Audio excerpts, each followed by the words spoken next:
You are now listening to the Friends of Rugby podcast. Relax your anus. Balls. Thick thighs. Camille Shat. Where's his neck? Eddie Jones. You're fucked, mate. We're nice now. Okay, we're recording. Nice. How are you feeling? Terrible. How you doing?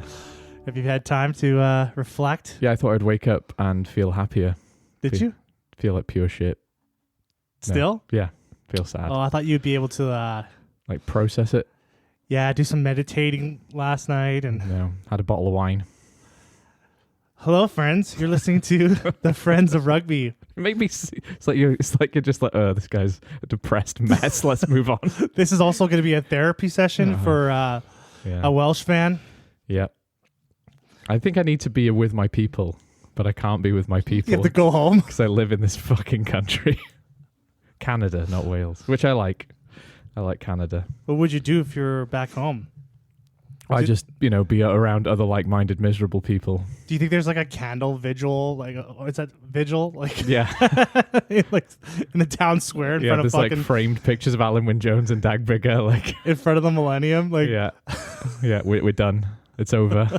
The dream is dead. everyone's like singing Yeah, Elton John, Candle in the Wind. we've officially rejoined England as a country.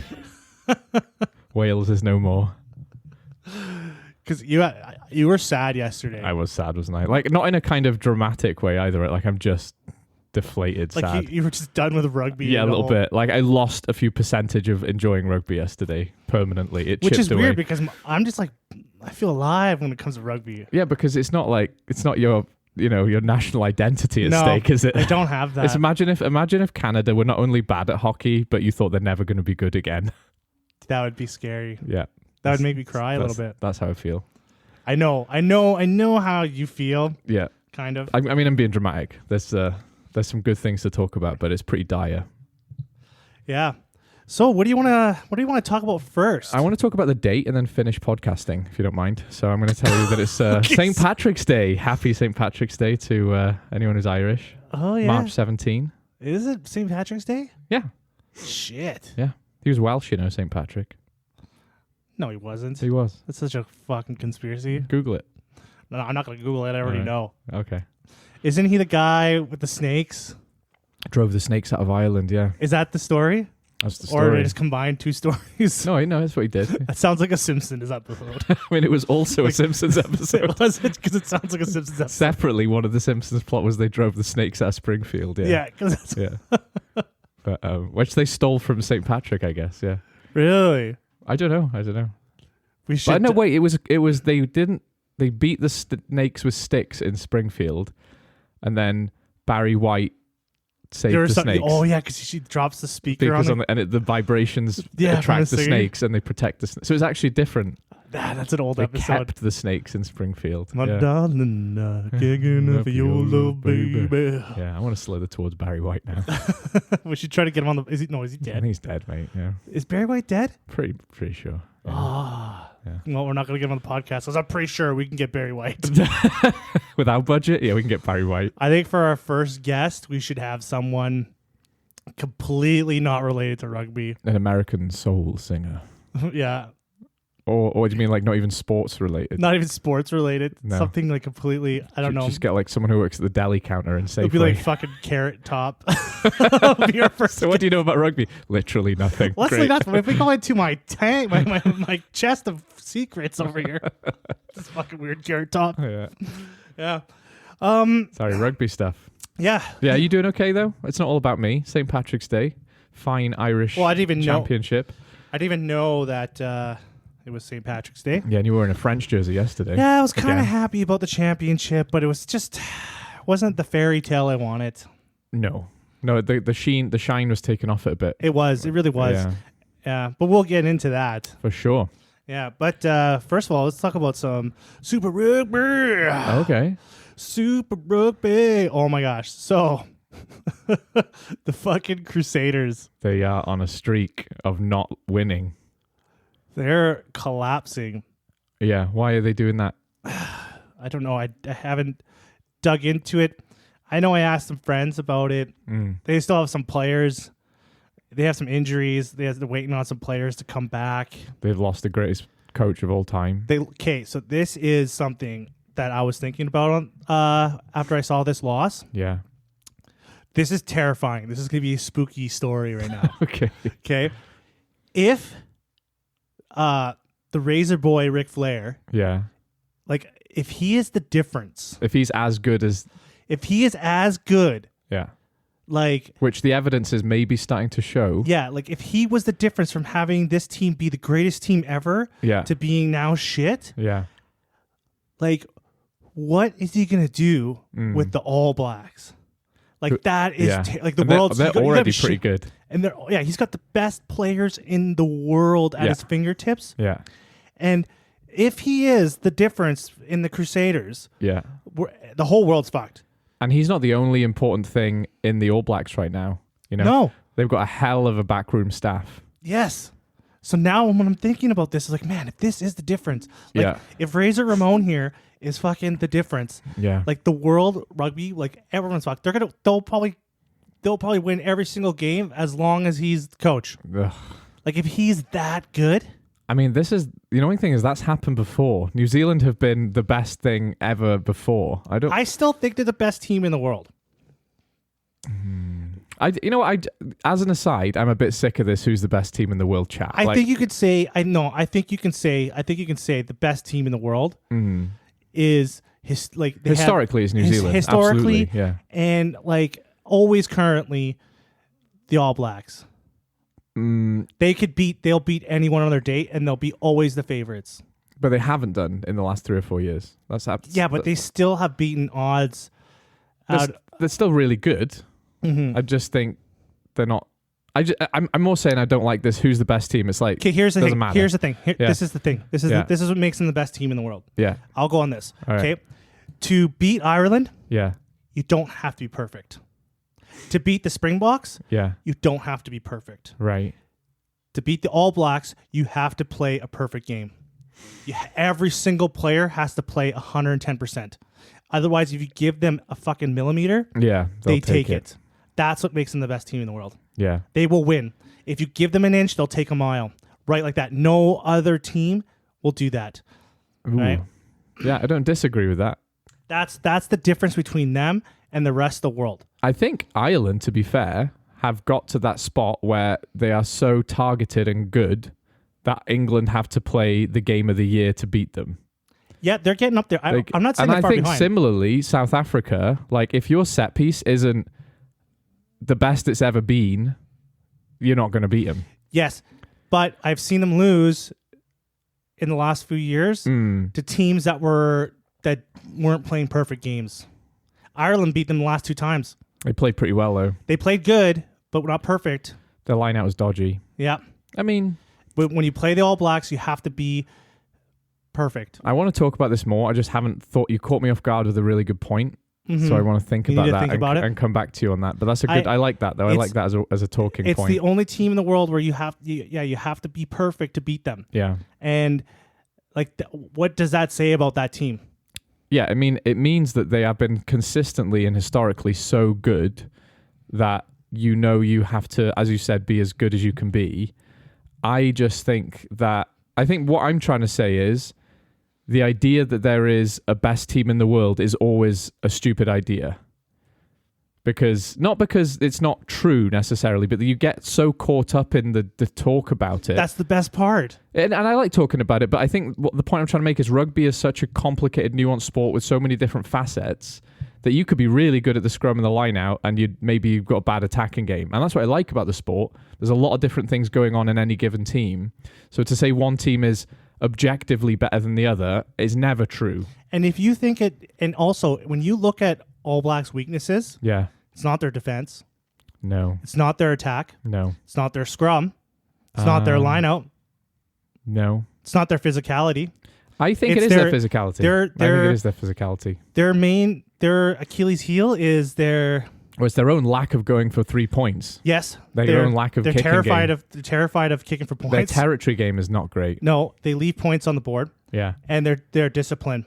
Yeah. That's the two things that's like that hurts them. Every time they lose a game, it's always because of those things. I would say, and I don't think they're not a physical team. They can go toe-to-toe with you physically. Yeah. But if you can smother them, and I've seen England and South Africa do this. I've seen Ireland do this, actually. If you just beat them up front enough and just put a lot of pressure on them immediately, they do kind of fade a bit. But how many times have we seen the Springboks do that to the All Blacks, and then the next week the All Blacks dummy them? Doesn't always work. Yeah. Doesn't always work.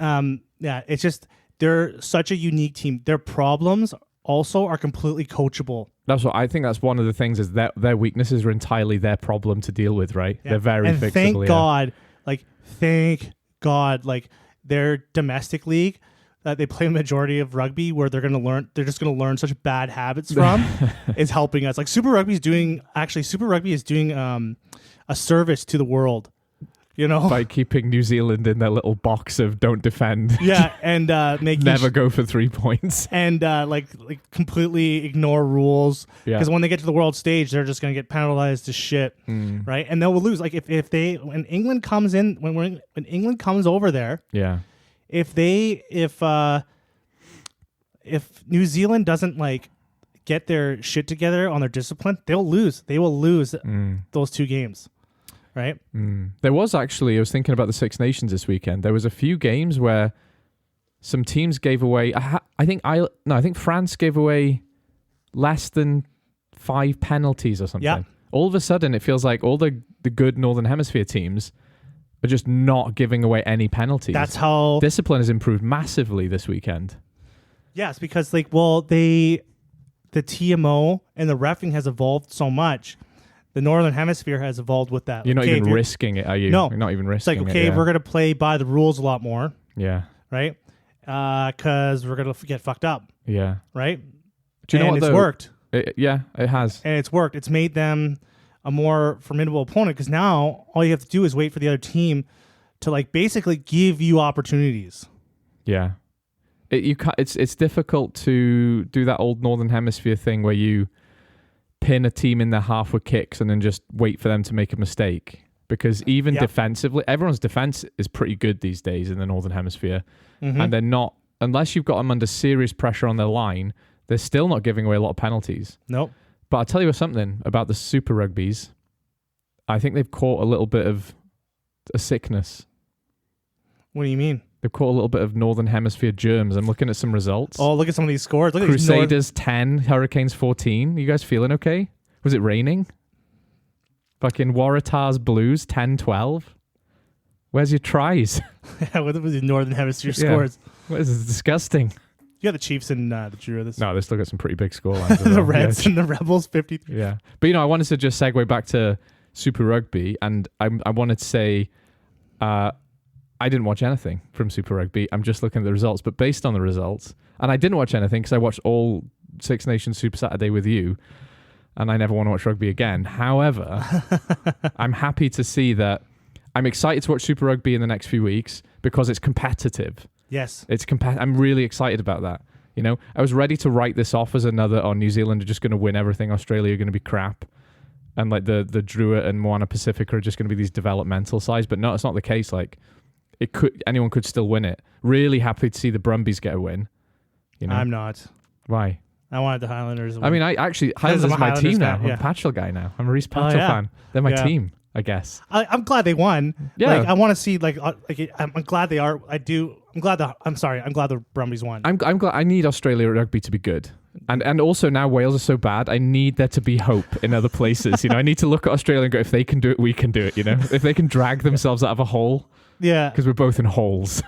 Yeah, it's true. So I don't know where this came. Like, where did this come out of? Like, how did the shift happen? I think, and I wish we had a Kiwi corner with someone from New Zealand to tell me if I'm wrong or not. But I think the Crusaders were so dominant, it made it look like all the Kiwi teams were that dominant. Don't get me wrong, they generally are.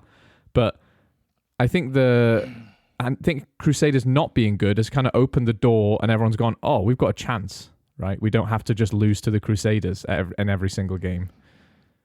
It's got to be something more than that. It's definitely something more than that. Yeah. That's too simple, obviously. But Because there's been a big change in how these Australian teams are playing. Yeah. Like the Tars lost by 2 points in the last 2 games. Yeah. So I mean, I remember when they won it a long, long time ago. You know, up the Tars. it's a long time. I can't remember that. I mean, the Rebels were the team I was worried about because there was talk about them folding. Yeah. I mean, they did get hammered as well by the Reds. Yeah. But I don't know. I mean, it looks like they're not shit, which is what I'm saying. Everyone except the Rebels is not shit. I think because I know there's a lot of Kiwi players playing in Japan still. Yeah, there are. So There are. Right? That's so a a good lot point. of them are like, there's a lot of Kiwis in Japan. All Blacks as well. All Blacks. So Yeah. I think when they come back, Oh, okay. That's the thing. there might be a little bit of a shift in. That's a good point. Because like Artie Savea is fucking around He's not just fucking around. in He's Japan. fucking people up. Yeah, he's fucking people up in Japan. When he gets back, he plays for the Hurricanes, and they're Yeah. already rocking it. All 12 of the Barrett brothers are up So there, I think. I wonder, what happens when they come back and the Yeah. whole paradigm shifts over. All the Barretts walk into the changing room. Yeah, It's like a mafia. It's like the Peaky Blinders, the Barretts. They're the fucking Peaky they are Blinders. the rugby mafia in New Zealand. There was another brother too. There was another one of them. There's loads of them. I was reading about Wikipedia. There's like 7 siblings. And one of them's a girl. really, I think so. Yeah. she's like a rugby player too. I have no idea. She plays with the All Blacks. I very briefly read Wikipedia. I have no idea. But yeah, no, that's my take on the Super Rugby weekend. Yeah, I wish we could be more insightful because we're obviously excited to talk about it, but we have such little knowledge. We're just like, problem with- look at those results. The problem with That's doing these fun. games, like breaking down these games and Yeah. and talk about these games, is they're on at like 2 and 3 in the morning. I mean, I'm definitely going to get into it next few weeks now. Six Nations. like what's is on over. next weekend here? Let me take a look at next weekend. So All we got. Oh, look at this. We could watch Fiji and Drua Some of these times Waratahs. are good. 7:05. Yeah, I'm looking at that. I'm 9:30? seeing a 9:35 p.m. Do you want to do Chiefs Highlanders? That would be a good game. Chiefs Highlanders, and we could do Drua Waratahs next week. Friday night. Friday night under the lights. Yeah, we can do a little Friday night of Super Rugby and chill. Yeah, we drink some beers. Oh, that'd be actually a good idea. Let's do that. All right. Yeah. Okay. I'll come over. We'll watch some Super Rugby. All right. And then, all right. But yeah, my big takeaway is the spooky story of if Scott Robertson. if Scott Robertson is if Yeah. he is the key, Mm. everyone's fucked. The world's fucked. He's gonna walk. He's gonna dog walk. He's gonna dog walk World Rugby, and that's terrifying. Shit. Yeah. I mean, I'm not worried about it anyway. We were never threatening New Zealand, so it's up to better teams like Ireland and France, maybe in England, who are playing them to find out. I can't wait for that. England's like the canary down the coal mine, isn't it? Go find out how good they are, and then they come back all battered and bruised. Like, oh Jesus, They are. oh Jesus, that was awful. Sacrificial lamb. Yeah. Yeah, just send those guys in the cave. Send England over, see what's going on down there, and they just come back and get mangled. 3 players die. And okay, well, let's just not play them. Yeah, we're not gonna The go rugby back there. chance has been cancelled. Yeah. Fuck. Yeah, these summer test matches and the rugby championship is going to be Oh, juicy. fire. Yeah, I'm liking the narratives already. Oh, man, yeah. the narratives make it all. Like, Yeah, yeah. they do. Yeah, Joe Schmidt at Ireland. Razzie started talking a bit as well. Started piping up about things. Oh, yeah, he's starting to get in there. Yeah, he is. Yeah. Oh, Oh, yeah, it's I gonna be can't juicy. wait. Yeah, Ugh. excellent. All right, so should we talk about some Six Nations? No, I think we should call it there. That's it? Shut it down. Thank you, guys. Thanks. If you have any questions, you can email No, us. I'm good. Now go. Okay. Let's do it. Let's get it out the way, shall we? So Yeah. chronologically. Rip that Band-Aid off. Oh, okay. Should I turn my mic on mute and just let you go? Okay, so first thing I want to do, because I don't want to sound like a depressing piece of shit, is I want to talk about Italy to start. This is the best I've ever seen them play. Not just against us, because we were shite, and it's a hard barometer when you're crap, but they should have won against France, right? Mm-hmm. They beat Scotland. There was no luck there, right? When I've seen Italy beat teams in the past, feels like they've caught a team off guard, hung in the fight, and then fluked it at the end a bit. They have 2 convincing wins now. So not only do they have the most wins they've ever had consecutively in a tournament in Six Nations, both of those wins were deserved, right? There was no snatching defeat from the jaws of victory by the other team there, you know? The thing about Italy is, they make it hard to watch because they make you believe. Yeah. They come pounding out the door. Yeah. And they get a lead. Yeah. And then they go straight into survival mode. They do. It's like what the hell do we do with this? That whole second half was pure heart hero survival mode. But it never felt like luck though. Like everything they defended like warriors on that line, you know? They did, but fuck, it's not put you on the comfortable, is line. it? It's not comfortable. They put your heart on the line real hard. Because they could have, I think going in at halftime against us, they could have been on up by a lot more. We were that bad, right? If they just would have got that kick in France. Yeah. Fuck. I knew we were going to have a bad day when Paolo Garbisi walks out ready to take a kick. And his fucking ball stayed on the tee. I thought this is going to be a bad day. Yeah, there was no like voodoo the ghostly mojo. French winds were there to save us. Like, all the French blowing their cigarette smoke towards the tee.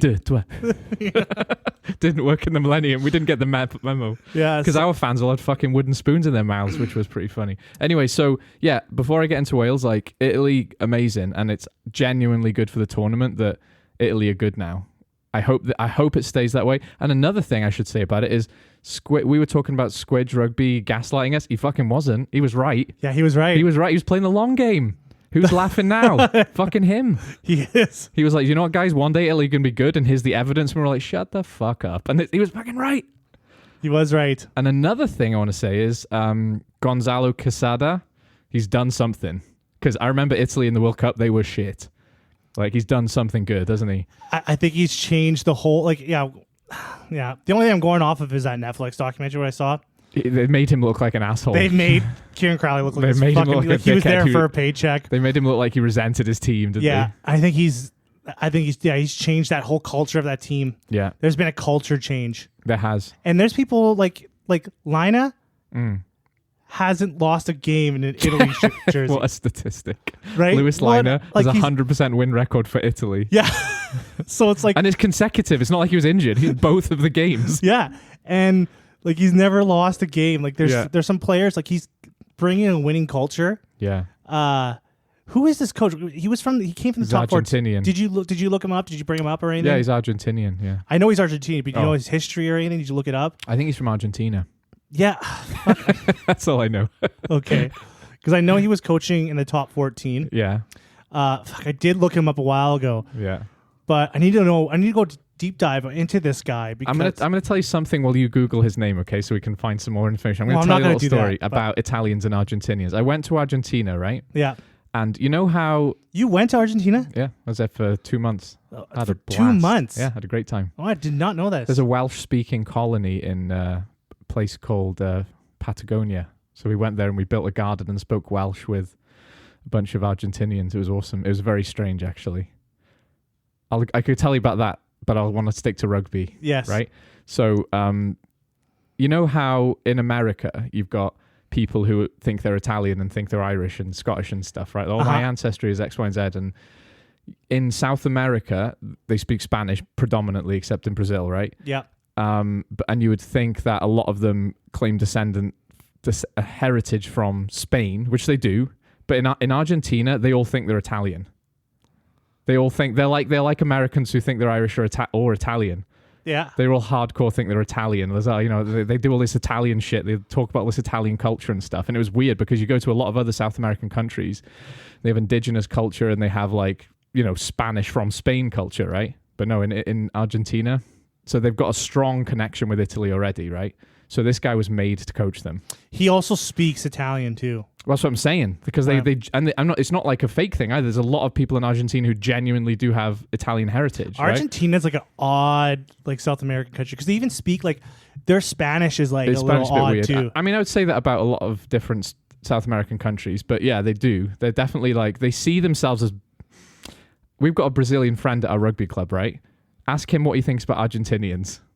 And he has some choice words about it. They're a little hoity-toity, aren't they? That's a polite way of putting it. They think they're better than other people in South America. It's like when you call when you call an English guy European. Yeah, they don't like it. Yeah, they're like, no, I'm British. Yeah, I'm British, exactly. Yeah. I was like, no, you're still from the continent of Europe, though. Yeah, right? you're still, because I remember someone correcting me on that a couple times. Yeah. And I thought, I was like, oh, yeah, but you guys are European, so it's Yeah. no. Yeah. No, no, mate, listen here, right? We're not European. We left Europe, right, mate? British, and you're like, yeah, no, geographically, okay. he's correct. Yeah. Yeah. Anyway, so yeah, they are a bit they do think they're a bit better than other people, according to my Brazilian friend, and a little bit based on my experience. You know what? Anecdotal evidence is the way to go. That's right. Truth is irrelevant these days. Yeah. So you may as well you don't need to ask multiple people. Just ask one guy, and if he's had an experience. You're right. That's pretty much how it goes. Yeah. So, but Gonzalo Quesada, he has some coaching experience. He was at Toulon. Also, their discipline. They did take Italy took 9 penalties. Yeah.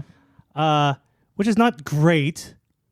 I think. But it used to be like you aim for under 10 at international level. It used That's to be the like rule 15, 18. Like it used to be 10 plus all the time. And you could almost guarantee a card, couldn't you? Mm-hmm. Like their discipline was good. They didn't fade. That was the big thing for me. Like they didn't go away. Like Italy go away at 60 minutes historically.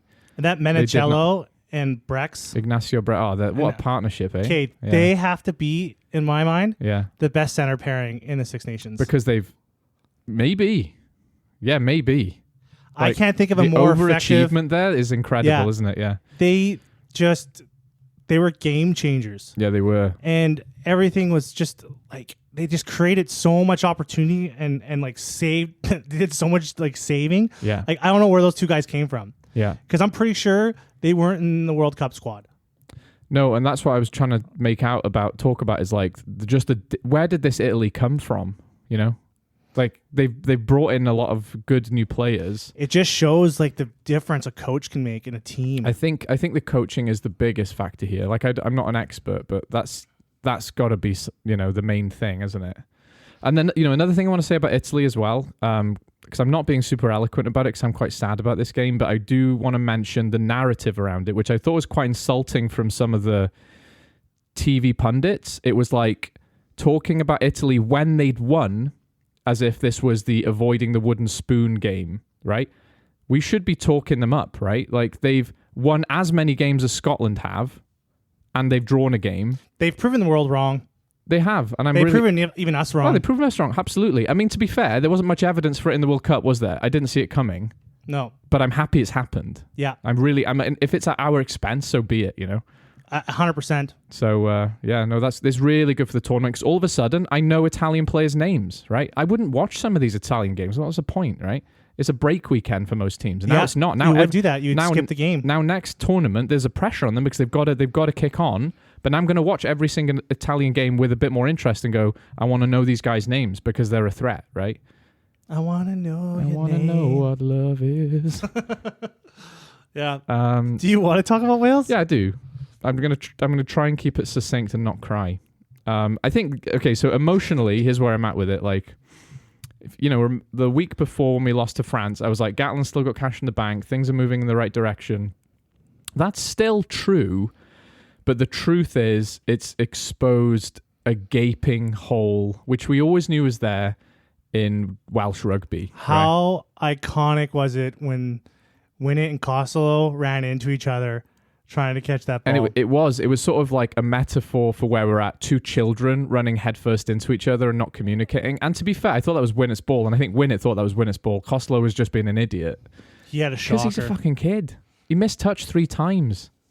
And people will be like, oh, get rid of him, find someone else. There is nobody else. It's him. He gets better or we get worse, right? That's it. There's nobody else, It's time you guys get some projects. Tinus de Beer, we're working on him. Tinus de Beer. Yeah, it's somewhere in a laboratory in Cardiff. I wouldn't be like, how old is he? I don't know. He's good though. We bring this guy up so much. We love him. Yeah, because we do love him. He's great. Yeah, there's a history of players at Cardiff who were a bit like cult status. I don't remember a guy called Dan Fish. Yeah, he was a skinny little bald guy who just everyone at Cardiff loved him. Anyway, this was the worst Welsh performance I've ever seen.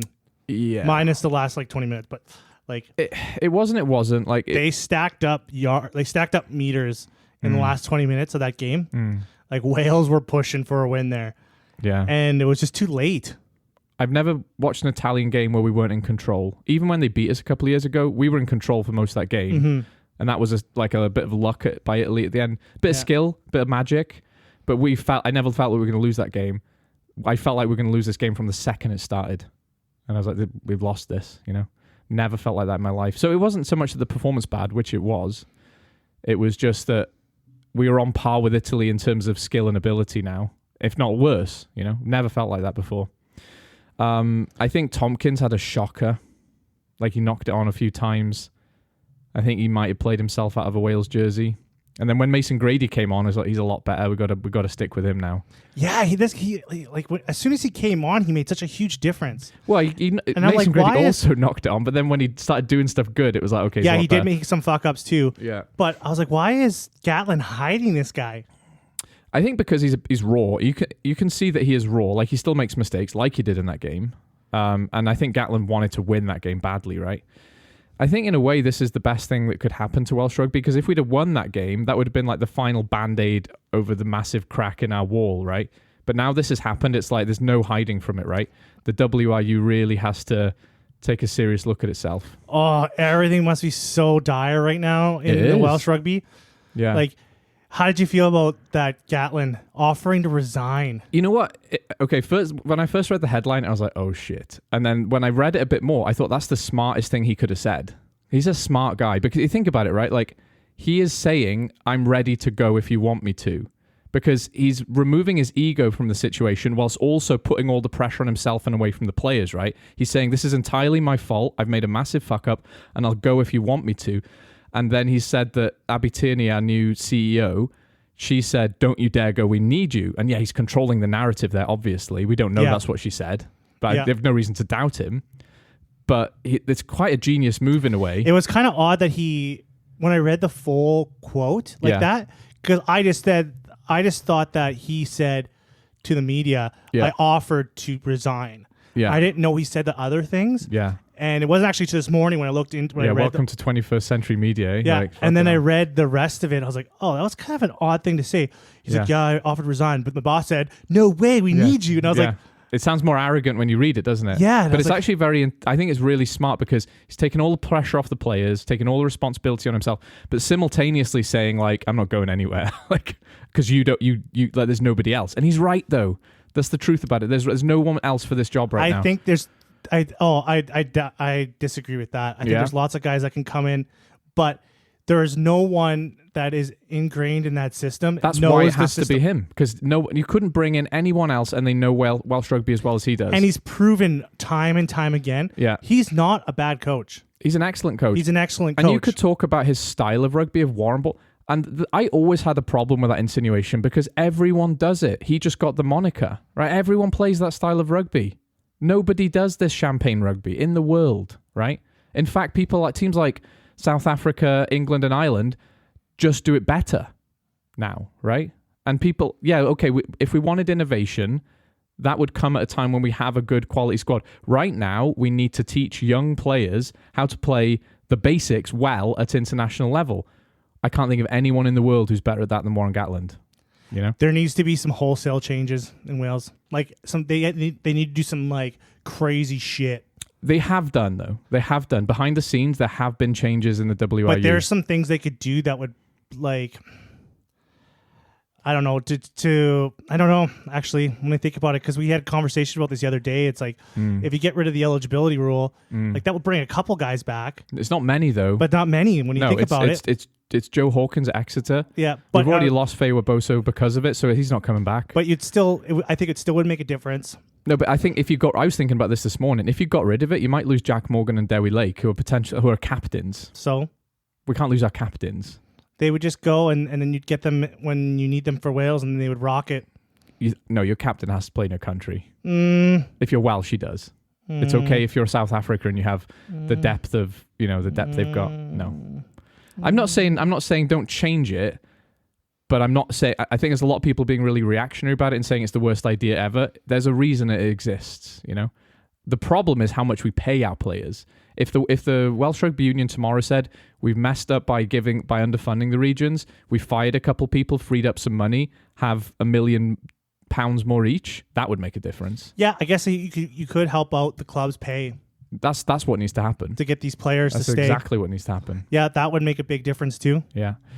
But I don't want to go on about this too much because this isn't the Welsh Rugby podcast or anything. So. Well, we're talking about the game, so we have time to talk about the game. This isn't it's fine to talk about the game when we're talking about the game. There's other we're talking excellent about the rugby stories teams out there behind the game. All right. Okay, well, I'll just sort of have a look at my notes. No, I'll take over. It's okay. It's okay. Hold on a second here. So yeah, Wales fucking suck. Yeah, they fucking do. I'm sad anyway. I'm sad for David Jenkins. Oh, he looked. Another thing I'm ashamed. You're gonna take that to. He's gonna take that to heart. He looked gutted at the end. And he just plays looked defeated. He's an amazing player, and that's gonna be like. I'm just worried about guys like him and who is that fucking fly half for Australia.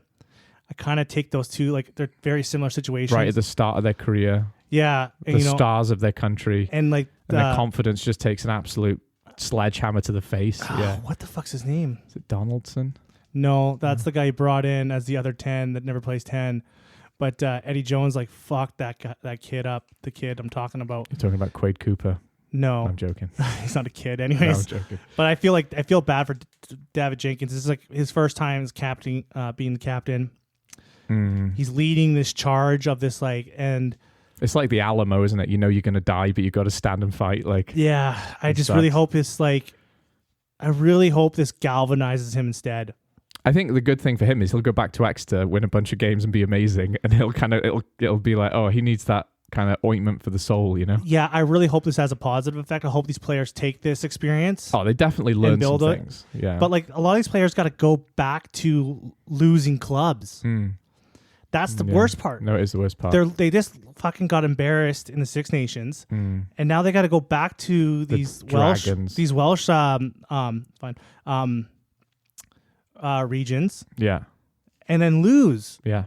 So that's going to be tough. Those players out, easily, at least David Jenkins can get out, right? He can go to the resort of Exeter, right? And go have a spa or win some games. Yeah, but a lot of these players got to go back to the Dragons, Aaron Wainwright, Rio Dyer.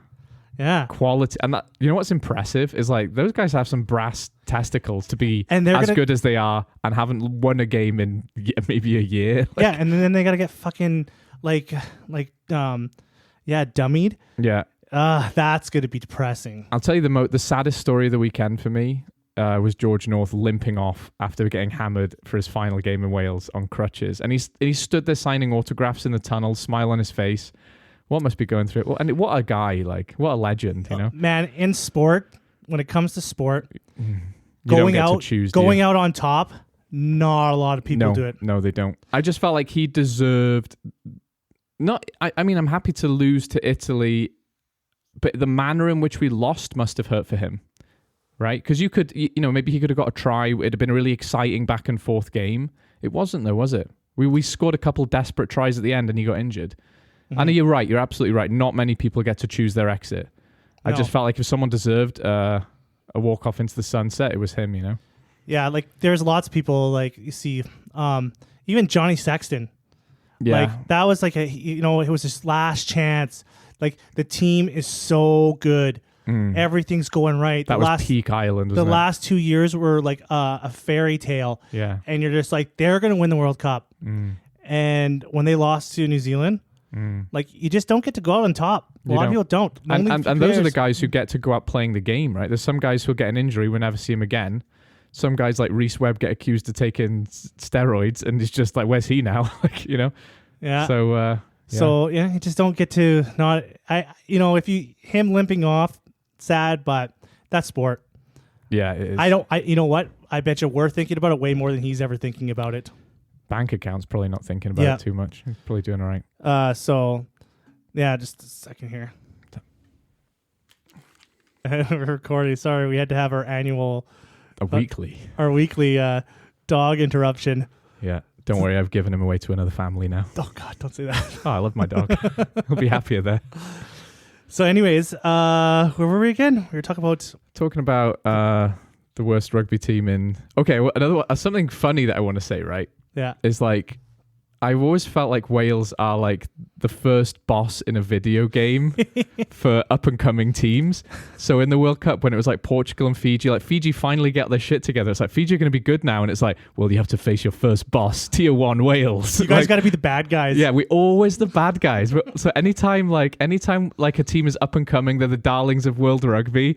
You've got to beat your first boss. It's got to be, if you can beat Wales, you can join the big boys. Bad guys, Wales. Yeah, so we're always like, and I felt like yesterday we lost our we're the bad guys you've got to beat to be good team. Now it's like, now we're not a threat, Now next time when you guys start picking up your team, you guys are gonna be the darlings. We're gonna be the darlings of world rugby. I'm excited. Yeah. So, or actually, it'll be like, it'll be something like Portugal will be coming up, and then they're gonna beat you guys. Yeah. Because I was cheering for Italy in that game. I would have if I wasn't. I wanted Welsh. that. Yeah, totally. I wanted Italy to have something. It's good for world rugby. Like I get it, and it was the same when we beat Fiji in the World Cup. Like everyone hated us, like we just like killed a child or something, Yeah. But I am excited for. Yeah, it was good for the tournament though. Like if Italy, but there's pressure on Italy now to maintain that. Yeah. Because if they just capitulate next year, then it was a flash in the pan, right? But it's up to them. Yeah, it's up to them. I think you know what? They're also like going back to teams that are playing pretty decent. They're doing all right. Mm-hmm. Right? Yeah, Benetton are okay now. Yeah, Benetton are okay. Zebra are probably as good as a medium tier Welsh region now. Yeah. So there's hope. There is hope. Yeah. I'm excited about this. I wish I had some hope. Should we talk about the next game? But had I think I said all the sad things, didn't I? Are you all? Did you let me just read my sad notes. Got your notes out now? I think that's it. Yeah. I think it's it. I've expunged some demons. I'm now a hockey fan though. You switch over? Yeah. Go Oilers. Yeah, go Oilers. Ireland, Scotland. Ireland, Scotland. My least favorite game. Actually, how could I dare say that was my least favorite game of the weekend? I know exactly. The least entertaining game from the weekend from a neutral point of view. How about that? It kind of was. Yeah. I kind of was. I wasn't really getting up for this game. I wasn't too excited. The whole Super Slam is over with. So it's talk about that a bit. Talk about taking the sheen off the Slam because as an Irish fan, I'd still be pretty pleased. I think. You should be pleased that they won. 2 Six Nations in a row. It's impressive. But that story of the Super Slam. Yeah. Oh, I just wanted it so bad. Yeah. So I was and this game was messy. It was messy. I think that's why I didn't enjoy it as much. It felt like neither team could grab it. Now, to be fair, like, Scotland were heroic in defense. Like they were getting their fucking asses kicked. After about 20 minutes when Ireland decided, no, we're a lot better than this. Let's just win the game. But Scotland, but we'll still defend valiantly. Oh my gosh. Like they were just like the pressure they're putting on defense was so incredible. Yeah, it was. They're just like, it was like, have you ever seen that video where they like drag that goalie, into the net and it's like a penalty shot and then he gets hit in the head and then they like keep dragging him out and then he just gets hit in the head every time and right in the face and he's like all bloody. It was like that with Scotland. Like they were just like putting their bodies on the line and man, uncharacteristically, like Ireland were fucking messy in this game. They were messy. I wonder if there must have been... They looked a bit rattled from that game before, eh? I wonder if there was a bit of hangover from losing from England. Yeah, and I think that whole slam, like I think there was a little bit of depression. I think some like losing that Grand Slam depression. Yeah, I think so. Because if that Grand Slam was on the line, they would have like been more up for it. I think there was a lack of motivation in that game. I think so too. One thing you hear from coaches a lot is we never talk about the Grand Slam. Even Andy Farrell said this about this tournament. We talk about the next game in front of us, right? And that's what the coaches talk about. Mm-hmm. But there's always a part of me that thinks, yeah, but if I was a player, I'm thinking about the double Grand Slam, like the fucking double goose egg fucking deliciousness, like. So I think there was a bit of a hangover as well. I think Scotland, to be fair, for the first 20 minutes, they looked really threatening. Yeah. They actually looked good. And like Scotland are just perpetually disappointing for me because there's so much potential to be this incredible attacking team. And then they go most of the game without scoring a try, There was just nothing to go off of.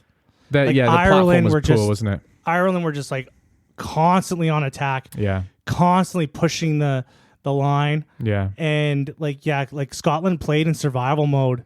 Yeah. in that game. Actually, this score is actually a lot closer than that game looked like it was supposed to be. So maybe I should be giving Scotland more credit just for staying in the fight rather than not being as threatening. I do want to say as a positive Scotland though, like Andy Christie, man, like he is class. Oh, that number 6, Andy Christie, like that first 10, 20 minutes, like he was everywhere. Like he's exciting. I'm really excited for him to. And Scotland need some forwards that are kind of dynamic because they're missing, Jamie Ritchie, Hamish Watson in their heyday. When those two were playing well, like, wow, Scotland were just all over it at the breakdown. And this guy was good, man. Andy Christie their was forward the next pack guy. let them down in this game. Did. They were really good in defense, but trying to get that forward ball, they just didn't have it. It felt like some weird chess match of substitutions at one point. Like there was a whole 20-minute period where it was just really messy and it was like they would bring someone off, put someone on for both teams. And it felt like there was too much switching and changing for there to be any flow in the game. It was just like who can bring on the bigger forward, This little chess match of physicality. Yeah, Ireland put but that scoreline, you could just show how good Scotland played in defense. Maybe they took 13 penalties that game. Yeah. You know what? Ireland took 4. Yeah. I didn't know that. They both took a yellow card. Yeah. But even when it took Scotland getting a yellow card for Ireland to finally get through the door. Yeah. Yeah. So it was just there was a lot of handling errors from Ireland too. Yeah. That scoreline should have been. There was a lot of knock-ons from Ireland, actually. A lot of knock-ons. A lot of guys not ready for the pass. Yeah. Jordan Larmour, kind of from what I remember, didn't have the best game. No, I thought he did some good things, but he knocked on the ball a few times. Even Gary Ringrose, even though it's the first game back since he's been injured. Yeah. And Harry Byrne with his fucking face plant on. Yeah, he wasn't on the field very long, was he? No, he goes and runs his face. I think he ran into. I think it was Finn Russell, wasn't it? Either that or Blair Kinghorn. I can't remember. Remember. Yeah. But fuck, I was like, what a fucking man. He actually I really like Harry Byrne too. Yeah. I really like his pass. Yeah. But that's the thing. It was a fucking this was a messy fucking game. It's sad because there was a lot of opportunities for some Irish players to put the hand up and for Ireland to build a bit more depth in some of those positions they don't have depth in, and it was a bit of a disaster in that respect. I thought Lama really needed to have pretty much a perfect game. Yeah, he really got an opportunity there. Yeah, and the same with Byrne. He really needed to be kind of immaculate for 10, 20 minutes. And both of them, I'm sure that they're very good players, but it does show the gulf in quality between Ireland's first and second choice players, doesn't it? There were some players though that played fucking really good this game. And Calvin Nash was amazing. He was. James Lowe again. Andrew Porter, their whole forward pack was. Finlay Bealham was on for a lot of the game as well, wasn't he? And he was decent. I think he came in at 60 minutes. Wasn't that a HIA change as well, rather than? I can't remember. I thought he was in earlier than that. He was on for no. He came on at 51 minutes. Oh, okay. So, but man, I think Scotland's forward pack really let them down. Yeah. I mean, like you said, though, I'm trying. I've been pretty mean about Scotland. Maybe I'm projecting a bit because we're so shit, and I want another team to kind of show us the way. And I just think, for Scotland, these are the kind of games where you have to show some attacking promise. You've just lost to Italy. You have an incredible backline. Please fucking use it. Defensively they're great, but it's. We all know this, and Wales have been guilty of this. You don't win the game with defense, right? Their forward pack is missing a cuntiness. They need to be more cunty. Yeah, that's the problem with the Scotland forward pack. They're a bit too naive, aren't they? Yeah. They're not tough. And I'm not gonna say they're not tough enough, but they got to be more. They got to bully. They got to come in and start bullying teams. I don't think these guys are bad. I don't think Schumann and Ferguson and Turner. No, they're good that players. Front three, those guys are great. Yeah, they can hold up the scrum. But, it's little things, though, isn't it? And Ireland, Andrew Porter specifically, is very good at playing around the fringes, i.e., you watch him when he's off the ball, he's holding guys' legs, he's pinning dudes in. Scotland, everyone does it. I'm not saying this is an Ireland thing. Everybody does it. But Scotland don't do it as much as they hate to say it, they need to cheat more. Like they gotta be cunty. They do. They have to be more cunty. They have to and the thing is, it's not coming from a place of wanting to be. It's coming from a place of doing every single thing you can to win a game. You need the Joe Marler dark arts. You do, right? Yeah. Andrew Porter's a level 50 necromancer. Joe Marler's a level 100 necromancer. Yeah. And it feels like the Scotland have just made their character sheet. Like. It's like we can do these things. Yeah, you can. You just got to figure out how to get away with it. You know? Finn Russell had nothing to work off in this game. No, he didn't have a platform, did he? No. And he never looked scared. Like he takes it up to the line. He always finds a little gap or something. But yeah, he just did not have the platform, did he? So what can do? I'm just kind of worried about after watching these last 2 games with Ireland, and they got to go to South Africa after this. Ooh.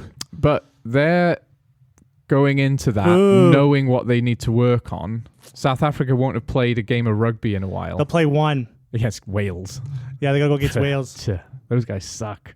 And I'm thinking too, if imagine if Ireland's last 2 games were England-France. I feel like they had a bit of an easy run in this Six Nations. Because they got a messy France. I mean, no one knew France were going to be crap, but in the end they were. They got a really messy, disjointed France that was trying to figure their shit out. Then they got the 2 shittest teams in the tournament. Then they got the 2... Well, yeah. That's harsh on Italy. Yeah. And then they played against England that finally got their shit together. Yeah. And then Scotland, who pretty much had their shit together, were as good as they can be. But they were at the end of a ropey tournament at the end. Yeah. They just lost to Italy, Yeah. I keep slagging Italy. Italy are good now. I need to change my mindset about it. We're going to have to eventually. Yeah. We're going to have to. Yeah. Weird tournament, eh? It is. This is a very strange tournament. Netflix must be like licking their chops with all the stories for this because they got to do the season 2. I think the stories are going to be kind of anticlimactic. It's going to be great. Nothing happened that was foretold. None of the fairy stories happened, No, Italy are the fairy story. What are you talking about? Who thought that England was going to beat Ireland? No one. But they're the bad guys. Right? No one wants them to beat Ireland. Not to the world. Yeah, kind of maybe. Yeah, no, to the world. To the world. So Scotland beating England, France beating England.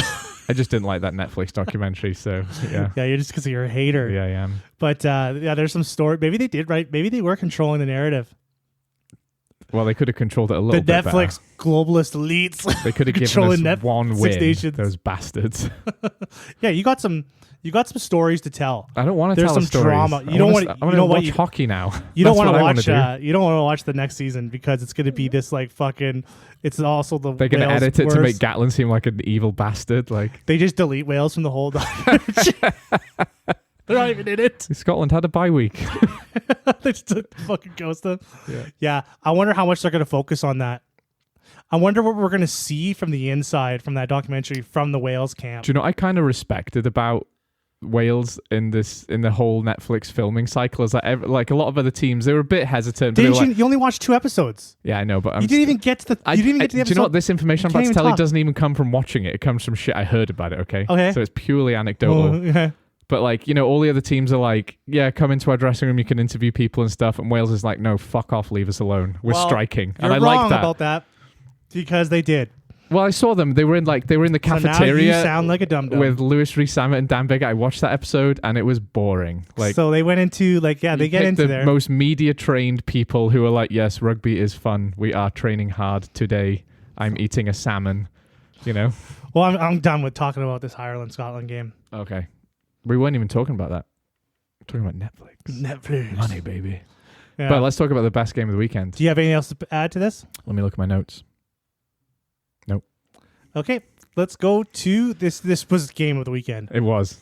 From a neutral, I was up for this. This was a little bit of France, England. Oh. This game. It's funny. Really, like, what's the word I'm looking for? Help me with your book learning here. Tickled my prostate. No, that's not what I wanted. This game did tickle my prostate though a little bit. I had a great time. Yeah, what a fucking back and forth game. Yeah, I loved it. Yeah, both teams. I'm not gonna say I was a neutral. I was cheering for France. I was cheering for France too. But it was nice. It was fun to see little baby Marcus Smith doing some cool things. The crowd. Yeah, the crowd was in it. The French crowd just like booing. It was like a Roman gladiator pit, right? I fucking love those guys. Yes. I love when the crowd's into it. I love some French booing. They'll boo anything. They love booing. They do. Yeah. When I was at the World Cup, they were fucking booing everything. They would boo the disabled mascot for a laugh. You know, like, fuck that guy. Yeah. Yeah, they fucking all over the place with the boos. Yeah. No, but what do you think is the main story that comes out of this game? I think the main story from an England point of view is there's something there now. Borthwick's probably saved his job. There's some attacking intent. It's fun. And I think from a France point of view, they've figured out how to live without Dupont in a good way, right? So they're both positives, actually. They both played a hell of a game. I could see the disappointment in Jamie George's face at the end, which was totally understandable. He wants to build some momentum. But then in the post-match with Borthwick and Jamie George, they were a little bit like standoffish. Like the questions were still probing, like, what the hell's going on? Why aren't you winning more? And both Borthwick and Jamie George were like, no, fuck you. We're proud of that performance. We're proud of the boys. We've showed what we can do. So they're managing they're trying to turn this narrative into something's here. And I believe them a bit more now. Because they were rightfully getting pilloried for a lot of shit. They were shit for a while, you know? And with the resources they got, there's no excuse. They did. England's got some problems with their discipline. They made this game a lot harder on themselves than they needed to. Yeah. Like France they got some players come out of the woodwork. In a great way, though. Yes. Peno, the greased up, slippery pig. Yeah, they had a lot slipping through holes. They had a lot of veteran players step up. Ramos was class at 10. He's fucking... Bit defensively wobbly, but he was doing He's some stone cold, isn't he? Yeah, he is. Ice in his veins. There is ice in his veins. He is the ice doesn't man. give a shit, does he? Yeah, like he is... but that... what's his name? Legaric? Legaric the 9. Yeah, he looks great. What a suitable replacement, yeah. Yeah, like what a... Yeah, totally. No, France were class. I think they've refound their identity in that game a bit. You know, they use their power game to give their backs a platform, and then when the backs get it, like, wow, they can move. They play some fucking chaos rugby. They love it, don't they? Yeah. I feel like France are what South Africa could be if South Africa could involve their backs a bit more, right? Because they've got some monsters in their pack, and they can absolutely destroy you up front, and that means they can release their backs a lot quicker than other teams. I thought that England really fucking put it to them, though. They did, and they got 3 tries in about 10 minutes, didn't they? Their forward pack was the French forward pack was putting a lot of pressure on England. Yeah. But I thought England's guys were up for it. They matched it. They did. They took a lot of penalties this game. Yeah. I think because of the pressure from the French pack. Yeah. But England's a hard team to outmuscle. They're always going to have big boys, aren't they? They're always going to have big boys, yeah. But I think even Gael Fickou, he had a fucking rocker of a game too. He did, man. A lot of people stepped up in this. Actually, both teams, a lot of guys stepped up. I can't think of many people who had a bad game there. Man, George Ford, I thought, had a really good game too. Yeah, he controlled it well. There was a lot of shit that he set up. A lot of the stuff that happened in that game. Yeah. He set up, and I know he's been even I've said you got to get him out the door. Yeah. You need some young, because oh man, Marcus Smith is just. He just has so much energy. He does. He brings he brings so much energy to the game, and that's what you want, right? You see that. Yeah. But man, when he first came on, he was getting fucking rocked, and he knocked on the ball or got turned over or something like that right away. It looked like he was about to have a bad game. Yeah, me and you were laughing the way because when you see Marcus Smith and he's waiting for a pass and it's like the camera's on him, but he's not got the ball. He's just stood there dancing. He cannot not move, right? No, he's got energy for days. He's the Energizer Bunny. He's like a little child and he's dancing around. And his try as well. He steps one player and then he fends another to score. He still had a lot of work to do against big, fast guys, and he made it look easy. And he shouldn't have scored that try. No, that's what I'm saying. What I'm saying. He had a lot of work to do before scoring it. He's at home being a fullback, is what I'm saying, right? England's missing a lot of players. They need a lot more players like Marcus Smith. When you're looking at the French backs, when they get the ball and they're just finding space, they're finding opportunities, they're just doing all this maverick game-breaking shit. Yeah. And then you got Elliot Daly on the wing. Old man Daly. There's nothing exciting about him. There's no X factor. He doesn't have an X. I'm not gonna say Elliot Daly's a bad player. No, he's not a bad player. But he's so basic. He just does. He's a jack of all trades, isn't he? Yeah. He's not. like great. He's at not anything. exceptional or anything except kicking. Hell of a boot. But Yeah. he missed that important kick though. And like this, And against Ireland. So I don't know. Like guys like Borthwick want safe, yeah. and like look what France did. They didn't play safe at all. No, but it was kind of like the Ireland-England game. I never felt like, I think France was slightly better, but England were in it enough so that losing wasn't a morale blow, right? They played a hell of a game. Ollie Lawrence as well. Like in England, you were talking about this yesterday, how England have a kind of a centre problem because so many of their centre partnerships in the Gallagher Prem are not English players. Yeah. Right? So when that step up to international happens, it's like they don't really have as many options as you'd think in the centre pairing, right? Mm-hmm. But Ollie Lawrence was class. So he's definitely one for the future. I thought Tuolangi didn't really have much of an impact. He came on so late.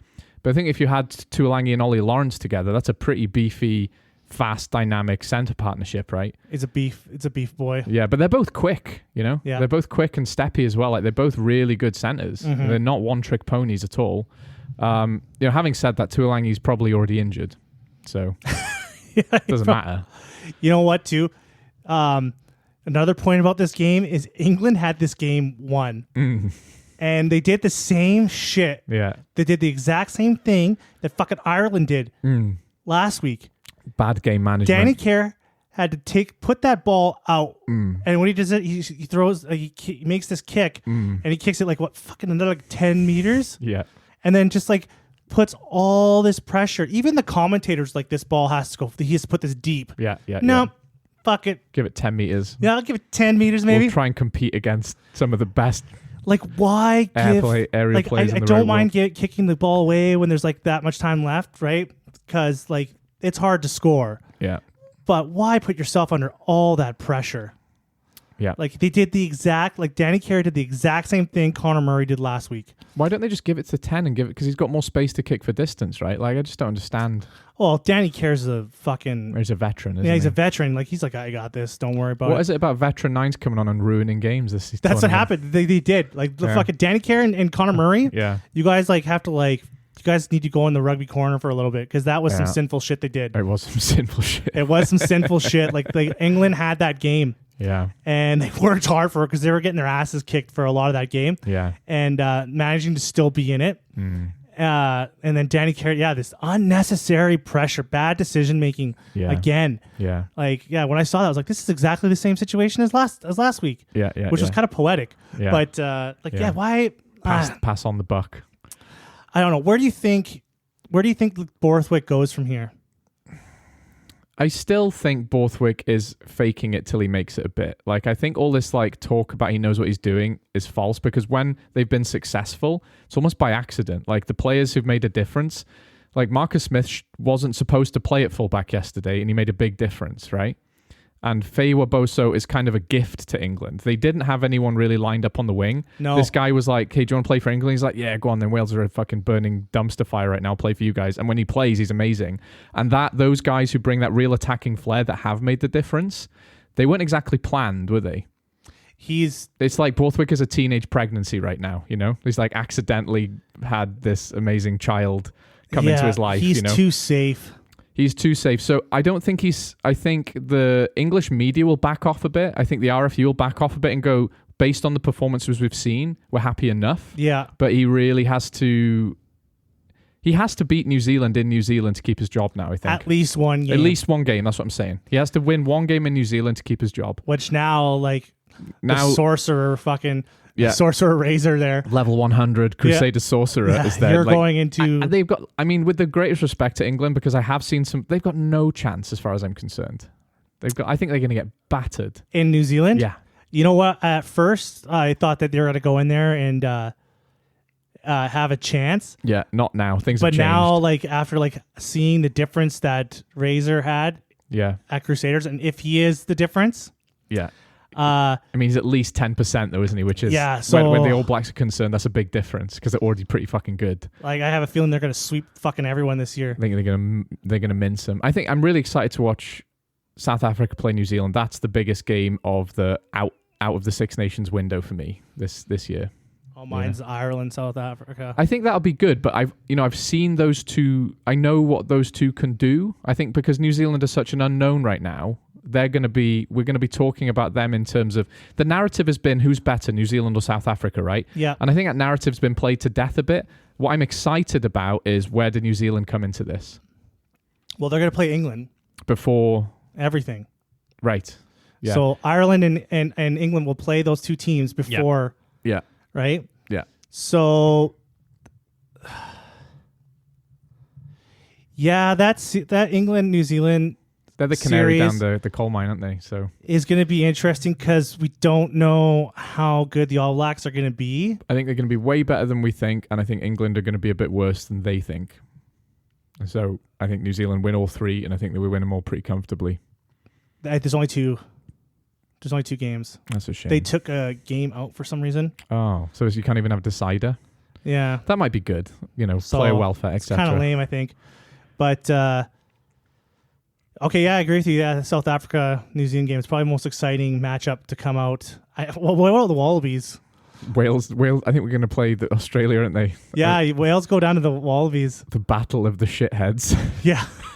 The battle of the dumpster fire nations. These are two teams that need to fucking win that series. Oh man, I didn't say it earlier, but something I have been feeling deep in my bones, despite all the we're going in the right direction bullshit, is like I just want to win. Like I'm a Cardiff fan and I'm a Wales fan, and I want just one of those motherfuckers to win a game of rugby, just so I can feel a bit of hope. It's hard. I love rugby enough that I'll never not love watching rugby. How lucky did I get when I started watching rugby? I just didn't know anything about any of the teams. Yeah, I was like, no one picks. Oh, I got some Irish background. You know what? I'll cheer for Ireland. They look all right. And then they ended up being like fucking like one of the best teams. Yeah, I got so lucky. I mean, I feel like that's kind of like that's not luck though, is it? You're going to pick a team who's reasonably good if you get to pick. I didn't even know anything from anything though. Oh, if you're genuinely telling me you just like picked them out of a hat and you didn't know that they were good. I legit did. Okay, fair enough. I remember watching the 2015 World Cup final. Yeah. And the All Blacks were playing the Wallabies. Yeah. And the All Blacks were winning, and I'm sitting there thinking like, oh my god, wow. Yeah. Like these guys are going against all odds. Yeah. Like this is a country of like 4 or 5 million people. Yeah. And they're beating Australia. Yeah. Like this must never happen. Like I had no fucking idea. You sweet summer child. Because everyone around me is cheering for the Wallabies, right? And I couldn't believe like, why are you guys cheering for Wallabies? Like, aren't you cheering for the underdog? Like New Zealand? Like what are you talking about? Like New Zealand? Because I had no idea. It felt like a David and Goliath to you. Yeah. How little did you know? Because I had no idea what the hierarchy of rugby was in world rugby, right? Yeah, I didn't know how good anyone was. I didn't like. Well, Australia weren't that bad in 2015, mind. No, they were great. Yeah. They were good, but I thought that like New Zealand were going against all odds to win. I was like, oh my God, this is incredible. Because I think they're such a small country. I didn't expect them to be this like juggernaut. I had no idea they were a juggernaut. Yeah. And I think I only watched like a few games of that World Cup too. I think I only watched like a quarterfinal and the final. Yeah. Right. And then the Six Nations happened. Yeah. Right. And the Six Nations was coming up. I learned about that. Yeah. And that's when I was like, oh, I'm going to cheer for Ireland because I got an Irish background. So there you go. Yeah. Can't cheer for Canada. No. They don't even exist. No, they suck. Yeah, they fucking suck. Yeah. Right. And they like rehired the worst coach ever. So yeah, like that's worse. Yeah. Yeah. Fair enough. Okay. Yeah, I'm all ready to give people a hard time about being, plastic Irishmen when they just, they look good. I'll cheer for them, but that sounds legit. Yeah, that's a truthful story. I had no idea. Okay. And I chose to and the only reason why I started following Munster was because I was on a construction site and the equipment operator guy was an Irish guy. Yeah. And I started talking to him about how I was starting to watch rugby. He's like, oh, you got to watch Munster, man. Yeah. They're cool. That's my team. And I was like, okay, sure. I'll start following Munster. Yeah. Right. But then when I started they've had a bit of a rough, they're pretty good. They're getting better again recently, but they've had a rough few years. So yeah. They were kind of they were between their very good periods when you started liking them, I guess. I thought you liked Connacht anyway. I do. Okay. I do like them. That's when I started learning the game. Right. Learning where the teams were. Yeah. How who was who. Yeah. Right. Then it kind of changed my my narrative, like my own choices, my own little tastes. Fair enough. Yeah, so if you could sum up the Six Nations this year, what would you think? Was it anticlimactic? Was it? It's a weird one because I think it's a real mixed bag, and I don't think that's a bad thing. It's hard because I've got such Wales sad glasses on right now that it's hard to look back. If I was trying to be objective, I would think that there was enough. Last weekend was one of the best, from a neutral's point of view, weekends of Six Nations ever in terms of close, exciting games. All of the games were fun and close and exciting. Yeah. Right. And yesterday they were pretty exciting too. They were good. And it's hard for me to say because I think the Ireland-Scotland game was the least enjoyable, and I hated watching us lose pretty convincingly to Italy. England and France was an objectively amazing game. Overall, the tournament's been good. I think the narrative of Italy being genuine contenders is the biggest thing to happen to the Six Nations since it started. I don't say that lightly. There was a lot of drama this Six Nations. There was. A lot of stories, like coaches losing their jobs. Yeah. Oh, fuck. There was a lot of drama. That's never far away, but you're right. Like, there was some fun, exciting drama. Is Skelty going to lose his job? Yeah. Borthwick going to lose his job? Yeah. Ireland are just going to sweep this. Yeah. I hate to say it because I know I come across as petulant about Ireland and jealous, which I am, but I think if I was an Irish fan, like, the double Grand Slam is historic and amazing. So I'm a bit sad they didn't get that. But I'm also glad they didn't because it made the tournament exciting again. You know? So if I was Irish, I'd be gutted because you're making history and your team is at the pinnacle and everything's amazing, and that's awesome for them, and they've worked really hard for it and they deserve it. But England beating them made the tournament objectively more interesting for everybody, you know? Yeah, Ireland have to get that big game. Like they've got a bit of a reputation as choke artists, don't they? They do. And I think the good thing for them, though, is they're now talked about in the same breath as someone talks about South Africa or New Zealand, right? Yeah. They are undoubtedly one of the best teams in the world. Whereas 10 years ago, all of the Northern Hemisphere teams, you wouldn't talk about them like that, right? There was an Irish player yesterday that said, like, for Ireland to be called like a great team, like they need to. There's a few things they need to check off their list. I think they are a great team. I don't think that's true. Yeah, but like an all-time great team? Yeah, absolutely. Yeah, beating New Zealand at home, yeah, great team. That's a pretty big step, but I still think they need a quarterfinal win. They'll get that. If I could talk to an Irish person who's worried about that, like, we all take the piss and it's funny, but deep down, everyone who's not Irish knows that's not a worry for you, right? You've had to face I'm pretty sure Irish they've had to play New that. Zealand twice in a quarterfinal, right? That's not an easy task for literally anybody. You know? I thought both times they were going to win those games. Really? You thought they were going to win? They got hammered in 2019. I know, but I thought they were gonna. I thought they would win it. Really? Yeah, and then in 2023, I thought they would win it in 2023. I was for sure they were going to win it. I thought there was just no chance. Oh, I mean, I knew it'd be a close game. You never write New Zealand. And I was like, I was scared on the inside, but I was like, no, Ireland are gonna. Even when Ireland were losing in that game, I still felt like they were gonna pull out the win, especially at the end there. I think that's a sign of a great team, is how your fans feel about you. And if your fans feel confident you can win against any team, you're a great team as far as I'm concerned. So, you know, if I was Irish, I'd probably, you know, you have that label as a choke artist, but they'll be all right. Smooth. It's still not. But yeah, I think we talked about everything we're going to talk about. Yeah, I'm happy with that. Are you happy with that? Well, no, but, you know. Next week, we're back to club. I'm excited for... Does Champions Cup start again? We're only watching Super Rugby. Oh, we're only doing Super... We're changing now. Yeah, we're not a URC best league team anymore, unfortunately. I'm fucking not, anyway. Well, friends, if you have any questions for us, you can email us at thefriendsofrugbypod@gmail.com. Thanks for stopping by to this very depressed corner of the world. See you later, friends.